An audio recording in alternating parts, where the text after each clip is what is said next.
Barrister Hasan. ওয়ালাইকুম আসসালাম। ব্রিটেনে একজন মহিলা ট্রেন লাইনে স্বেচ্ছায় মৃত্যুবরণ করার পরেও তার পার্টনারের বিরুদ্ধে ম্যানস্লটারের চার্জ গঠন করা হয়েছে।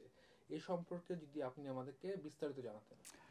এটি একটি ভেরি ট্র্যাজিক হিস্টোরি আমি বলবো, এবং এটার যে ব্যাকগ্রাউন্ড সেটা হচ্ছে একজন ভদ্রমহিলা, ওনার বয়স 23 ছিল এবং ওনার নাম হচ্ছে কিয়েনা ডাউইস। উনি তার ওন লাইফ ট্রেন রেলওয়ে যে লাইন আছে সেখানে উনি সুসাইড করেছেন। তার মানে ট্রেন লাইনে শুয়ে ওনার ওন লাইফ উনি নিয়ে নিয়েছেন, এবং এটি নেওয়ার পরে দেখা যায় যে উনি ওনার পার্টনারকে টেক্সট মেসেজেস পাঠিয়েছিলেন, এবং সেখানে দেখা যায় যে উনি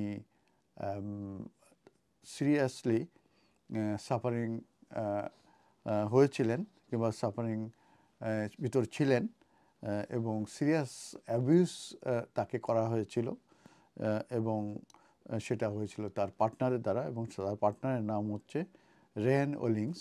এবং যেহেতু তার অ্যাবিউসের কারণে সে সুসাইড করে এবং সে সুসাইড নোট লিখে যায় এবং টেক্সট মেসেজেস এভিডেন্স হিসাবে পাওয়া যায়, অতএব তার সেই পার্টনারকে বিরুদ্ধে ম্যানস্লটারের চার্জ গঠন করা হয়, এবং বর্তমান তাকে ম্যানস্লটারের এই ট্রায়াল ফেস করতে হচ্ছে।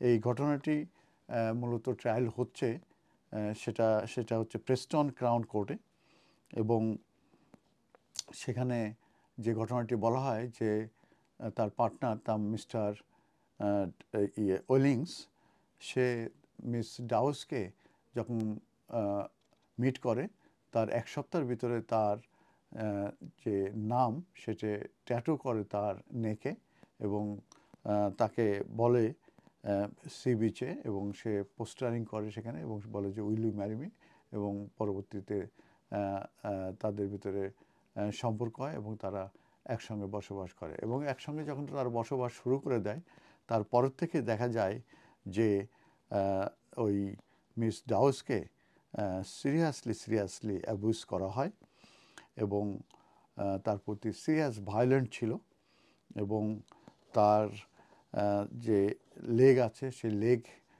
কাট দেখা যায়, তারপরে তার রিপসে ব্রুসেস দেখা যায়, তারপরে তার চোখ কালো থাকে।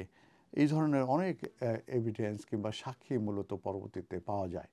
তো যার পরিপ্রেক্ষিতে তার বিরুদ্ধে ম্যানস্লটার, অ্যাসল্ট এবং কর্সেসিভ অ্যান্ড কন্ট্রোলিং বিহেভিয়ারের মূলত চার্জ গঠন হয়, এবং সে এখন ট্রায়াল ফেস করছে, এবং সে এই চার্জগুলো পুরোপুরি সে ডিনায়াল করছে। তো একটি মিস ডয়েসের একটি নোটে দেখা যায় যে সে লিখে গেছে যে আই ওয়াজ মার্ডার্ড, এবং তো সে আরও বলে যে I had been tortured until there was nothing left. তো প্রসিকিউটরস তারা জুরিকে বলেছিল, জুরির ভিতর দেখা যায় যে প্রায় 7জন ছিল ওম্যান এবং 5জন ছিল পুরুষ। তাদেরকে বলে যে এটা মূলত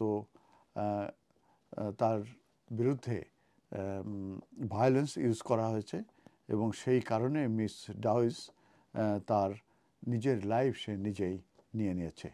তো সাক্ষী হিসাবে মিস ডাউসের বেস্ট ফ্রেন্ড, তার নাম হচ্ছে মিস ভ্যালেন্টাইন, সে কোর্টে এসে বলে যে তাদের রিলেশনশিপ যে খুব খারাপ ছিল সেটা সে জানতো, এবং তার যে ফ্রেন্ড তার বাসায় অনেকবারই তার মিস ওয়েলিংটনের বাসা থেকে চলে আসছে তার বাসা ছেড়ে, এবং তার বাসায় থাকতো, এবং তাকে বলেছে যে তাকে তার যে পার্টনার সে মূলত ভায়োলেন্ট ছিল তার প্রতি, এবং সেই কারণেই সে ইনজুরি হয়েছিল অনেকবার, এবং তার মিস ভ্যালেন্টাইনের বাসায় সে ছিল। এবং সে আরও বলেছে যে মিস ডাউস তাকে বলেছে যে তাকে হিটিং করা হয়েছে লাইক হিটিং এ ম্যান। তো এর ব্যাকগ্রাউন্ডে আরেকটু জানা যায় যে যে তার যে পার্টনার সে মূলত কোকেন নিত, এবং ড্রাগ অ্যাডিক্ট ছিল এবং ড্রাঙ্ক হয়ে বাসায় আসতো এবং যখন সে এগুলো নিত কিংবা এগুলো খেত, তারপরে যখন সে বাসায় আসতো, আসার পরে সে ভেরি অ্যাগ্রেসিভ হয়ে যেত। তো এই ব্যাপারে তাদের ভিতরে টেক্সট যে এক্সচেঞ্জ হয়েছে, সেখানেও এই ব্যাপারে মিস ডাউস উল্লেখ করেছে টেক্সে যে তুমি এই ড্রাগ খাওয়ার পরে অ্যাগ্রেসিভ হয়ে যাও। তার পরিপ্রেক্ষিতে সে রিপ্লাই দিয়ে বলেছে, come on, sorry X X. এবং মিস ডাউস রিপ্লাইতে বলেছিল, no I am sick of you hitting me. তো এটা ট্রায়াল এখনও চলছে, এখনও ফাইনালাইজ কিছু হয়নি। আর ডিফেন্স থেকে বলা হচ্ছে যে মূলত মিস ডাউস সে বিভিন্ন দিন ধরে ট্রাভেলের ভিতরে ছিল এবং সে সাইকিয়াট্রিক হিস্টোরি তার আছে, সেই কারণেই মূলত সে এই কমিটেড সুসাইড। ট্রায়াল চলছে, ভবিষ্যতে এর আউটকাম কী হয় আবারও আপনার ভিডিও নিয়ে আপনাদের সামনে আসবো। ধন্যবাদ।